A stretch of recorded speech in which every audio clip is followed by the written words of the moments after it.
You do. So I thought, well, okay, well, it's a cliche, but why not? I have my top 10 favorite things about Wichita Falls.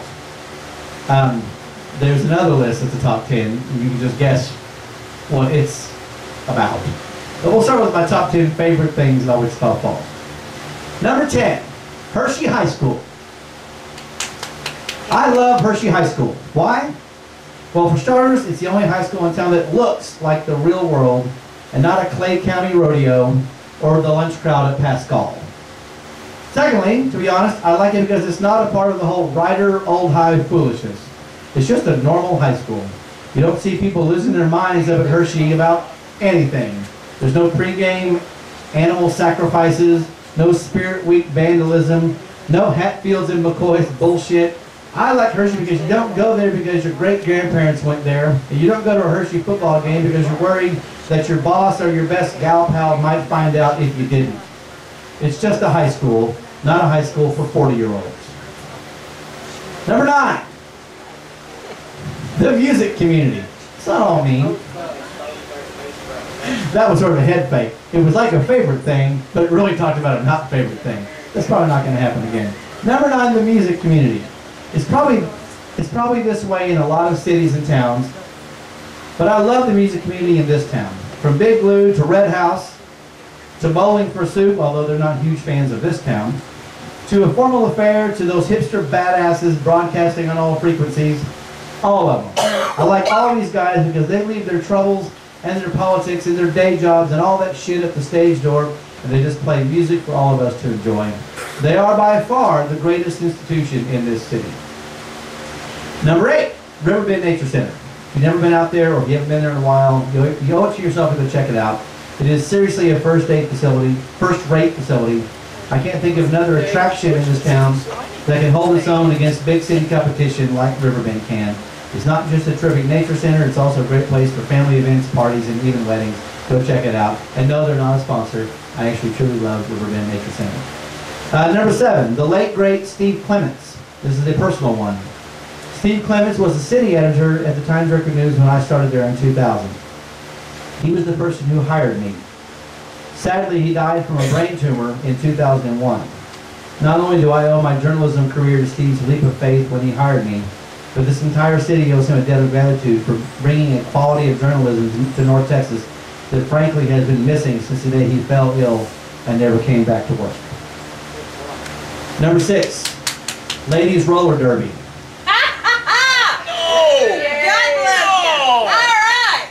Hot chicks in fishnet stockings, getting all sweaty and knocking each other around. What is not to like? Number 5, Sevy's Burritos. I guess no favorites list about a city would be complete without some mention of a favorite restaurant, and for me that's Sevy's. I'm not going to go overboard here, but I'll just say that when I'm asked by a tourist or a newcomer where they should go eat, I only send them to Sevy's. The Hotter Than Hell 100. That's number 4. Sorry, have I forgotten to give the numbers? No. You can count now? Okay, 4. Hotter Than Hell 100. Well, personally, I'm kind of over the Hotter Than Hell, and I don't mean that in a mean way. When you covered it in the media 9 consecutive years, and I rode in it, and I've dragged sweaty kids down there, I'm not personally as enthusiastic about it, but it still deserves to be on the list simply because of its importance to the city's identity and its prominence in the cycling community. Not counting a certain meteorological event in 1979, the Hotter Than Hell is what people not from Wichita Falls first think of when they hear the name Wichita Falls, and that's a good thing.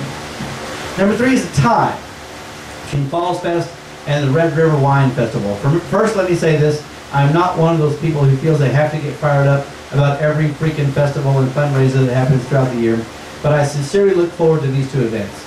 They're tied because Falls Fest is the best multi-day event in town, and the Red River Wine Festival is the best single-day event. One is outdoors, one is indoors. One's in the spring, one's in the fall. I like them because they're family-friendly with alcohol. And as anyone with a family knows, you need that alcohol. And I like them because you can do as much or as little while you're there as you want. You can spend as much or spend as little as you want while you're there. And as a note, the Hotter Than Hell Multi-Day Festival would have been tied along with this except for the whole hotter than hell thing. It's just too damn hot to have a whole lot of fun out in that parking lot. Number 2, son, are you having a seizure? He's a galley now. You need to go away if you're going to do that. It's dead? I want to kill you. Not really. I'll edit that out. Some alcohol. Drink the alcohol. Need a little alcohol. Sorry, hang on. Don't kill the boy. Keystone. Keystone moment. You owe us your life, son. Dead on the floor. Number 2, downtown. Now I'll admit that I've gone back and forth over the years about downtown. And when I've been down on downtown, it was when it seemed like the community there seemed to feel entitled to certain benefits that the rest of the city's businesses and districts did not receive. See if I can get that? I do. Here. People get that? That always kind of bugged me, and I've always been an advocate of downtown. And I understand the importance of a downtown. But if you're trying to run a shop out on Southwest Parkway, and the city council spends all their time, and the 4A, 4B board spends their resources plugging money in downtown, it makes you wonder, well, what about us? It isn't always the most informed opinion, but I heard that all the time. You got businesses on Kent, you got businesses all over town saying, hey, what's downtown got that I ain't got? And I feel that. I get that there's a public policy, there's a quality of life element. I mean, let's face it, they're not going to hold any parades on Kent. You know, we're not going to have a St. Patrick's Day festival on Caulfield Road. So there are qualities that are different, but when you decide to go down that path, I think you need to do a better job of saying why it's different and not just declare that it's different. And it certainly, I think, created a public relations problem for the people trying to rebuild downtown. So that's why there have been times when I was down on it. Like I said, I'm not just talking about historical registrations and stuff like that, but a sense of economic entitlement based only upon the fact that downtown used to be the center of commerce. But I'm really excited about downtown now because it's slowly proving to be a successful public-private venture. And all the success stories you hear about downtowns, that people talk about Fort Worth, people talk about Abilene, they were all public-private. In one sequence or another, usually the public aspect came first. There was some city government, some grant-based injection, and then usually a large investor, somebody came in, a developer came in and complemented that. Well, we had the one thing with the Hope, which established an anchor downtown, and that was funded by the city. But we haven't really had the big white knight private investor come in, but we've had it kind of trickle in smaller private investment. The city did its part with the Hope, but the thinking was then that if the city did its part, then private investors would do theirs. And the same goes for the Impact. It was also a public investment in downtown. But now with so many downtown apartment units like the Hope and the South Crossing and Travis Crossing and the apartments in the old Austin Elementary School, you got a lot of folks living downtown. And then you're seeing a lot more traffic downtown throughout the day. You've got all the new restaurants trying to give it a go. Gidget's Sandwich Shop has really established itself. I'm really excited about this new 8th Street coffee house. You've got the Iron Horse and Pizza and Bar L and places to go after work and on the weekends. You got the Downtown Street Festival and Cajun Fest and Hotter Than Hell and the Kent Center. And I'm really, I really feel like downtown as a center of commerce and the arts is making its way. I think it's galvanizing. And lastly, my favorite thing about Wichita Falls, the one thing I always tell visitors and newcomers about, I don't care why they're here, what they're trying to do, I always tell them the Iron Horse Pub. I think, and it's not just because I like beer, and I'm getting a thumbs down from the crowd. But I'll put it this way: but for the Iron Horse, that's $50. but for the Iron Horse, not only would I have given up on this town a long time ago, I think a whole lot of great stuff would not have happened as well. Thanks to Danny Ahern and John Dickinson, this town has a live music community. This town has outdoor street festivals. This town is known across the state and across the country for being the live music venue in North Texas.